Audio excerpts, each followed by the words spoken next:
All right, welcome back to Quad Cities Live. The need for blood donations is constant. Every 2 seconds, somebody in the U.S. needs it. And next week, the American Red Cross is teaming up with local first responders for a life-saving mission. The Scott County First Responders Blood Drive is happening Wednesday, April 30th in Davenport.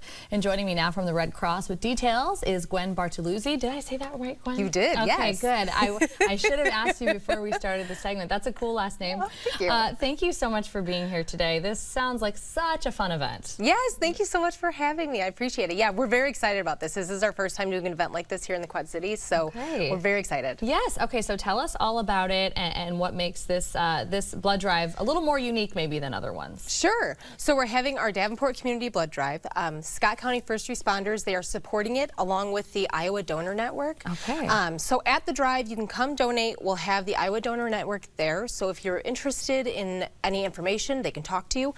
We also have Scott County EMS there who will be providing some CPR information. Oh, okay. We'll have the Iowa Donor Network will have some videos on so you can kind of watch that while you donate. At the end, you'll receive a really cool Red Cross t-shirt, and then you will get to vote for your favorite Scott County First Responder agency. Okay. And we're going to have kind of a fun little battle there and a little trophy, well, a big trophy. A big trophy, yeah. Gwen brought the trophy with her today, and it's giant. So if you are a Scott County First Responder, tell your friends, tell your family to go out and donate blood so you guys can win that. It's very, very cool. So talk about when the drive is taking place next Wednesday and where it's taking place, because you guys have secured a cool spot for this. Sure. Yes, we're going to be at Connick Collins Life Celebration Center. Yeah. And that's going to be Wednesday from 1 p.m. to 6 p.m. So appointments are preferred, but you can absolutely walk in. Okay, great. So if people are like, people are a little about donating blood sometimes. Yeah. But I think when you have an incentive like this, you guys have a lot of stuff going on at the event, a lot of opportunities to learn about some different organizations, as you just mentioned. But then they get to kind of do this competition as well. So it can really pull a lot of people in. Talk a little bit more about the first responders aspect of it. Are they going to be involved at all on that day? Yes, so they will be there, but also the EMS will be there as well for the CPR training. Yes. So yes, we are. We have some that are donating, some that are just attending, but we're very excited for them to be involved. Well, yeah, I wanted to ask you, why is it so important to have organizations like first responders really be partners when it comes to encouraging blood donation? Because, I mean, this is something they're semi on the front lines of as well every single day. Absolutely, and they're seeing it firsthand. Yeah. So they know the need for blood. They see it in the hospitals as well. They know when there's a shortage. They know when supplies are stacked and when hospitals are ready to go. So for them to be involved with something like this I'm very excited, and I also really appreciate it. Yeah. So as we mentioned at the beginning of the segment, the need for blood donation, it never goes away. It never stops. Can you talk a little bit more about how critical the need is right now? Sure. So we are hitting a critical need for blood donations. We are starting to go into those summer months, so you're going to start to see it dip. Everybody gets busy. Summer plans, vacations, travel, sports, whatever it might be. So donors, unfortunately, start to drop in turnout.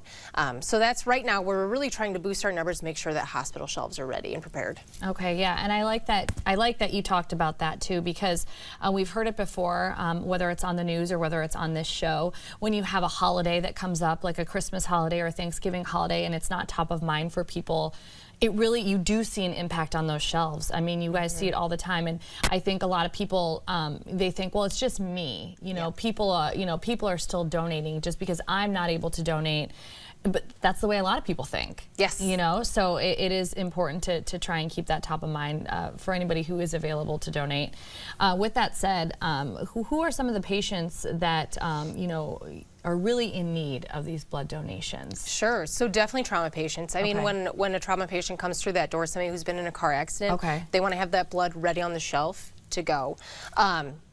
Cancer patients, burn victims, because there's the different components of blood that they can use, the platelets, the plasma, the red blood cells. So it helps patients of all sorts. Okay, that makes sense. And how often can somebody donate blood? Sure. So you can donate every 56 days for your standard whole blood donation. Okay. If you're a Power Red donor, those are for certain blood types, height and weight requirements. Those are every 112 days. 112 days. Okay, so if somebody's watching right now and they're like, well, I haven't donated blood before, but I'm really inspired by this. Can you talk a little bit about what the process is like for somebody donating for the first time? What can they expect when they walk in the doors? Sure. So when you come through the door, you will be greeted by the sweetest dog at Connick and Collins. You will on Wednesday. Honey. Yes, Honey. Who's been on the show before. Yeah, so if you are a fan of QCL, you've probably seen Honey on the show. Very cute. And then from there, you'll head back. We'll go through your health history. That's about 10 minutes. We ask you questions. We're checking your iron, blood pressure, heart rate. And then the actual donation itself on the bed only takes 8 to 10 minutes. So people think that it takes longer than that. It really doesn't.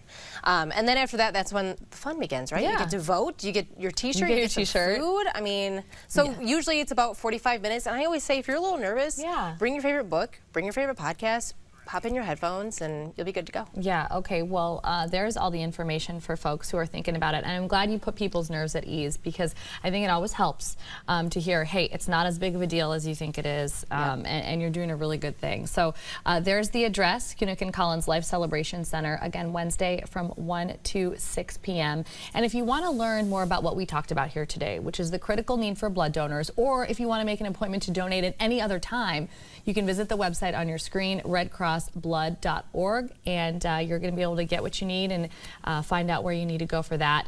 Gwen, thank you so much for joining us on the show today. It sounds like a great event. Thank you very much. I appreciate it.